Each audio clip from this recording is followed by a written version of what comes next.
Hello fellow basement dwellers, and in today's video, we will be talking about if the Viltromite Empire were to encounter the Imperium during the Great Crusade. Our story begins shortly after Horus is crowned War Master and the Emperor goes back to Terra. Now, eventually, the Imperium begins to conquer planets that have Viltromite agents sleeping on them to eventually conquer. Obviously, these Viltromite agents report back to the Empire, and the Empire begins to flip out that there's a possibly more powerful empire than themselves. But in their arrogance, they believe they can still defeat the Imperium. They have their sleeper agents go back to the planets for a little bit before then coming back permanently, just to gather more intel. Eventually, they realize, after intentionally staging Viltromite agents on planets soon to be conquered by the Imperium, that the majority of the Imperium's military strength comes from these big dudes known as the Primarchs and the Space Marines. There are trillions of guardsmen and normal human forces, but they have very few weapons that can actually hold them. The only big threat are the Primarchs. So they have an idea. They are going to send a Viltromite agent to the homeworld of each Primarch to cause chaos and destruction. Disrupt the legions, make it harder for them to recruit because they have amassed a decent knowledge of the Primarchs and their inner workings of the legions. And on top of that, to hopefully bring the Primarchs back to Legions, or if the Primarch is already at their homeworld, the Primarch can, pretty much get jumped.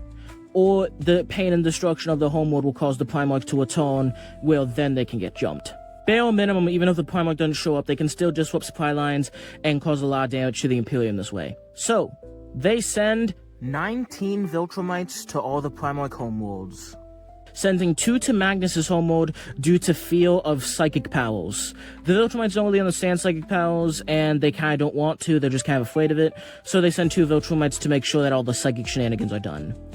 They also send 4 Viltromite agents to the home of humanity. They send Conquest to kill the Emperor, a Viltromite agent to destroy Mars, a Viltromite agent to help destroy the Phalanx, and a Viltromite agent just to, in general, attack Earth. Now, the first Primarch's homeworld is able to kill the Viltromite without the help of the Primarch.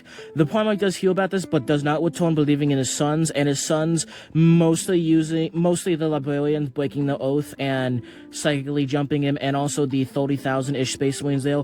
Don't get me wrong, the Viltromite probably cows through thousands, if not up to 10,000 Space Marines, but with the cycles and many of the veterans being there, I do believe that the Dark Angel homeworld would be able to, fend off a single Viltromite, mostly due to the fact that the Dark Angels had more Space Marines stationed on their homeworld than most others. The Emperor's children hear about the commotion and hear about the genocide and conquest going on in the planet, and they rush right back home, and Fulgrim engages a Viltromite in melee combat. And due to his speed and technique, is able to avoid all crucial hits and is able to behead the Viltromite. But he did break a fingernail, so who really lost? Next up, they attack the homeworld of the Iron Warriors. Potoabo, seeing that his homeworld has been pretty much wiped the flip out by the Viltromite, absolutely tweaks wages and goes back to his homeworld, where eventually the Viltromite breaks into, the Iron Blood and engages Potoabo in melee combat in his workshop.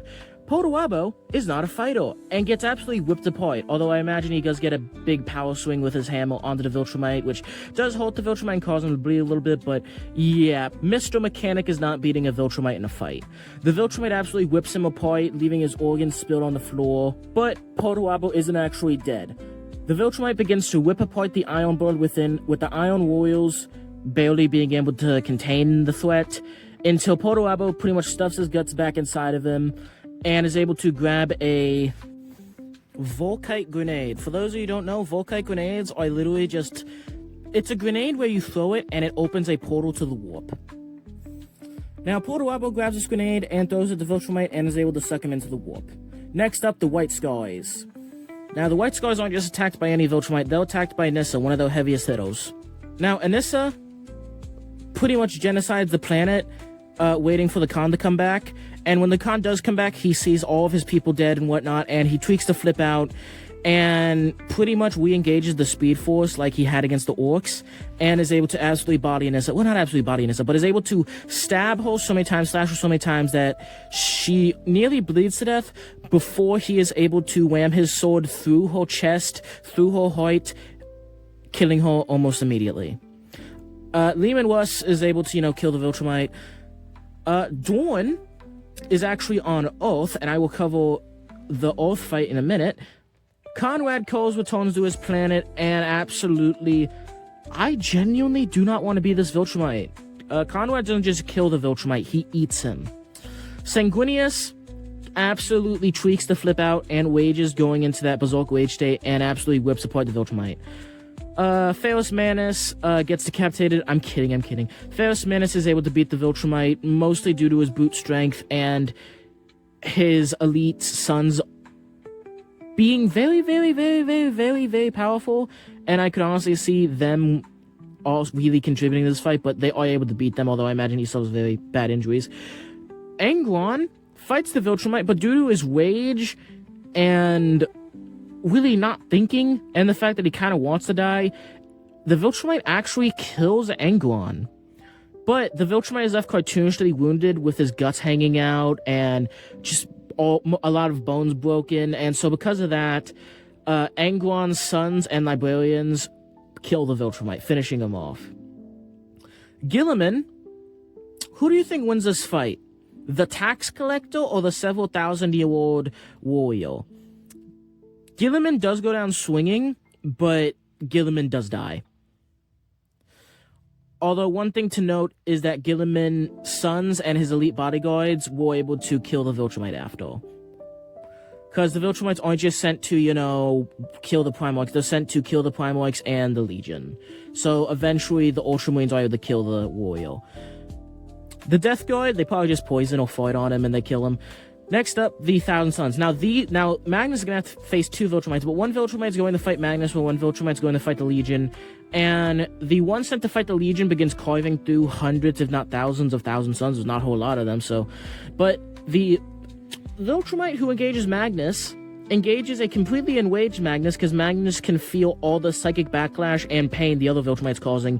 So he absolutely uses his full power. This is the same guy who can move planets with his mind, and pretty much incinerates the Viltrumite in warp fire hotter than the sun, before then quickly helping his other sons and just absolutely obliterating the other Viltrumite warrior who was terrorizing his sons. The Viltrumite who sent to Horus's planet actually pretty much just genocides everything on the planet before then leaving, because Horus never showed up. This is because Horus at the time was actually fighting the Intellects. But in the system, the Intellect system, there was actually a secret Viltrumite agent there who knew that this was around the time that, the Primarchs was to be killed and the Legions were to be killed. So he decides to engage Horus head on after Horus, pretty much wiped out the Intellect Empire. And Horus is able to kill the Viltrumite, pinning him down with his, power mace, all that shenanigans. But the Viltrumite reaches into Horus' chest, grabs one of his hearts, crushes it, crippling the Primarch. But the Primarch still doesn't give up and is beating the Viltrumite senselessly with his mace. But eventually the Viltrumite is able to gain the upper hand on Horus and actually pins him down. But the Viltrumite is heavily wounded, and Horus's elite bodyguards are able to pretty much bum rush the Viltrumite before them being massacred themselves. Now, the Viltrumite was wounded by Horus and wounded by his sons, and is about to kill Horus before then Erebus, of all people, stabs the Viltrumite in the back of the head, killing him. After this, though, Erebus realized that Horus will make a full recovery, and we can't have that, so he stabs him with the Athame blade that he stole from the Intellects, and is able to convince the remaining Lunar Wolves, and is able to convince the Lunar Wolves to bring him to the Serpent Lodge of Healing, similar to our timeline. Next up, the Ward Bears. The Ward Bears are still fully Chaos Corrupted, because, the same, smacking happened in this timeline. And a Viltrumite, engages the Ward Bears, and is actually able to kill Lurgoy before then getting jumped by the Galv Warback. The Galv Warback are a Space Marines who are fully demon-possessed. Without their father and being, pretty devastated because they were very close to their father, they pretty much join up with the Lunar Wolves after Horus, gets all the Serpent healing. Also, right after Horus gets all the... right after Horus pretty much wakes up, he travels straight to Malek right after, the Serpent Lodge incident, and is able to steal power, and is able to gain power from the gods. Now, the gods want Horus to kill the Emperor, because, again, they want the Horus heresy, but because when Horus, because Horus Horus was shown a ton of visions by Erebus in our timeline that, you know, distance him from the Emperor. I imagine he isn't able to do this in this timeline, but he's still able to, you know, convince Horus to take the power simply to, you know, defeat the Viltrumites. So it's not a, oh my god, Horus took power from the gods because, you know, he was corrupted and, you know, he wants to kill the Emperor. It was more like Horus took power from the gods because he wants to protect the Emperor, and the gods are like, okay, we're still gonna give you the power, but we know that over time we'll be able to corrupt your mind and whatnot, so they give him the power even though he's still loyal to the Emperor. Now, after he takes all this power, he pretty much takes command of, obviously, his own legion and the Legion of the World Bearers. Next up, Vulcan's home planet. Now, Vulcan's home planet, Nocturne, gets attacked by the Viltrumites, and Vulcan returns very, very, very quickly, and immediately engages the Viltrumite with a power hammer, hitting him repeatedly, actually staggering and causing a lot of damage, but eventually the Viltrumite is able to kill Vulcan. Vulcan, getting back up because that's no big deal, begins to hammer on the Viltrumite again until the Viltrumite's a pancake. Corvus' homeworld is attacked, and very similar to Conrad, I guess Moon, it goes back to, you know, his home moon and is able to kill the Viltrumite. But again, very, very, very injured Corvus. And a lot of the bold men are dead. And a lot of the Raven Guard are dead. A Viltrumite goes to what he thinks is Alpharius' planet, but it actually is Alpharius' planet, and he kills Alpharius, but it turns out that Alpharius actually killed Alpharius, but it turns out that the Viltrumite was Alpharius all along, so the Viltrumite gets killed by Alpharius. Makes sense? Alright, let's go. Now, the attack on Earth. 4 Viltrumites are sent. Conquest is sent to kill the Emperor. 1 Viltrumite is, you know, sent to kill Dawn. A little Viltrumite is sent to destroy the Phalanx, and a little Viltrumite attacks Mars. Now, the Viltrumite who attacks Dawn is actually able to kill Dawn, but is eventually killed by Trajan Valoris. Stabbed in the back, I assume. The Viltrumite who attacked the Phalanx is pretty much jumped by Space Marines in the Phalanx that are, you know, Psychos, but kind of whips through them because they refuse to break their oath to the Emperor and they refuse to use psychic abilities, but is eventually, you know, worn down, and he pretty much wipes out the Phalanx, is about to, you know, to actually destroy the ship after killing all the crew. Before then, a bunch of custodians using that weird teleporter thing that allows them to sprint in, literally just bum rushing him and stabbing him to death. The Viltrumite that attacked Mars, similar to Porto Abo, Volkite Grenade sends him to the warp. Now, the Conquest versus Emperor fight is very interesting. Conquest and the Emperor engage in a massive confrontation. The two battle, the two fight, the two bleed. But eventually, Conquest kills the Emperor by whipping his head off and crushing it. Now, Conquest is still wounded and surrounded by custodians, and will still be killed. But Flag, the leader of the Viltrumite Empire, shows up to save him. And it's not just him. Omni-Man and dozens of Viltrumites surround him, protecting him from the custodians, wiping out Earth. And Conquest is shocked that the leader of the Viltrumite Empire, Flag, not only saved him, but hugs him, brings him in close, and even tells him that I know you can do a heck of a lot more to help the Viltrumite Empire than just be a conqueror. I want to make you my second in command. You're the oldest among us. You're a genius. I believe that one day you can even lead the Viltrumite Empire. Conquest is taken back by this information and is shocked. But as a single tear rolls down the oldest Viltrumite's single eyeball, going down his cheek, a massive sword enters the Viltrumite's chest from behind.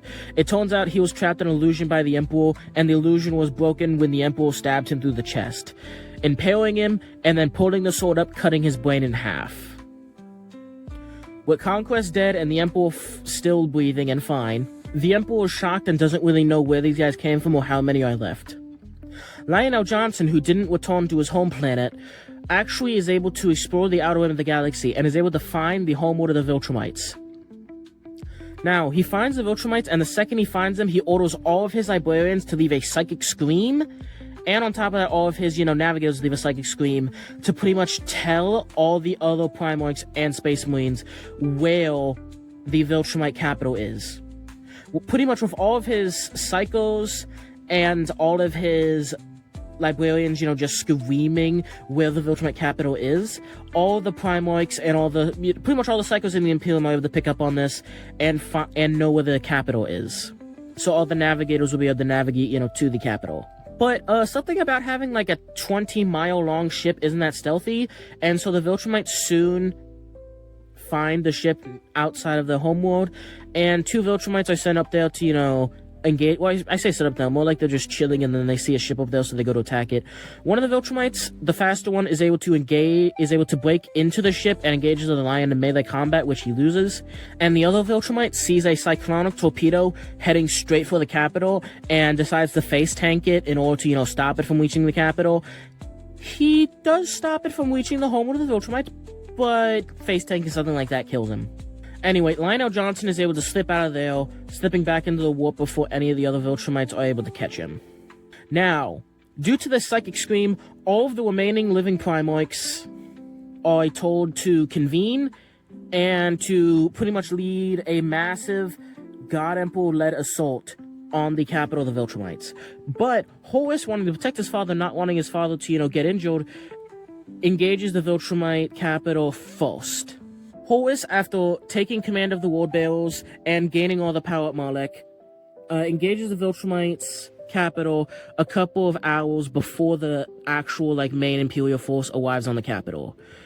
Now, Chaos Horus, fully empowered, being, looked at by all 4 Chaos Gods, engages Flag in a melee fight. And Horus, with all gods looking at him, are able to contend with Flag in a head-on fight. But due to Flag's overwhelming strength, speed, and durability, Flag is eventually able to whip the Primarch apart, eventually killing Horus, even with all of his chaos powers. But Flag is massively wounded and spiritually wounded, and he's not in a good shape after fighting Horus, but he does still win. Soon after this, though, also, the entire Viltrumite, pretty much remaining Viltrumites, are incredibly tired and wounded after, fighting off 2 whole Space Marine legions, pretty much fighting them off and killing them to the last man. Eventually, though, the God Emperor of Mankind shows up, and Flag, still wounded from his fight with Horus, engages the God Emperor of Mankind on his ship right above the capital of the Viltrumite planet. Right above the planet Viltrum.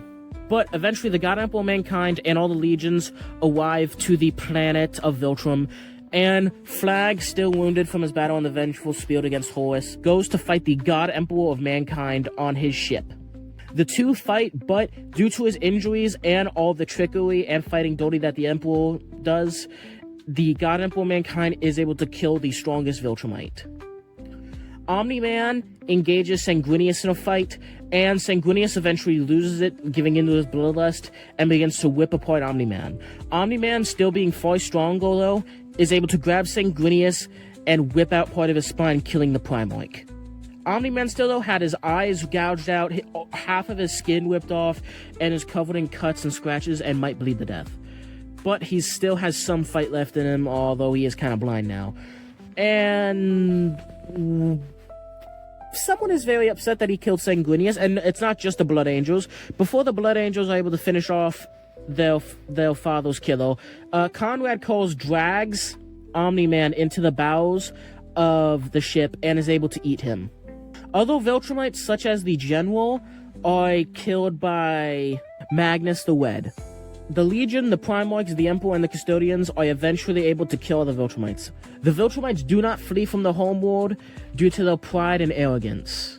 The Imperium and the God Emperor Mankind do win against the Viltrumites, but Angron, Horus, Sanguinius, Dorn, and Gilliman were all killed, and Porto-Abo was entombed in a dreadnought. Oh yeah, did I forget to mention that? Porto-Abo was able to defeat the Viltrumite agent on his ship. Well, I say defeat more along the lines of he chucked a warp grenade at him and sent him to the naughty corner. He was going to die to his wounds, so his sons, the Iron Warriors, were able to build a massive dreadnought to keep their daddy alive. Alright, thank you guys for watching, and I just gotta say, this video is the latest video I've ever posted. This video is actually scheduled to release the week after I did the Conquest vs. Angron video. I didn't have a script recorded, but then I made the Fortnite video, and then, after that, I made the solo leveling video, which flopped, and then I made I gotta speak. This, video was actually supposed to come out on May 4th. I actually had it recorded, and actually had it edited. Late stages of editing. But then I was literally, the May 3rd, I was literally sitting there, and I was like, oh shit. it's May 4th tomorrow. I cannot release a 40k Viltromite video on May 4th. So I literally got no sleep that night. I literally spent, I think, like 8 or 9 hours straight just chugging caffeine, trying to stay alive, stay awake, working on the Star Wars video. It was immediate, it was really, really hard, that one. And then then it was gonna be next week, but then I was like, oh, it's Mother's Day, so I made a Mother's Day video. So yeah, this video was a bit late, but yeah, I hope you enjoyed it. Please subscribe, or else I'll suck your toes.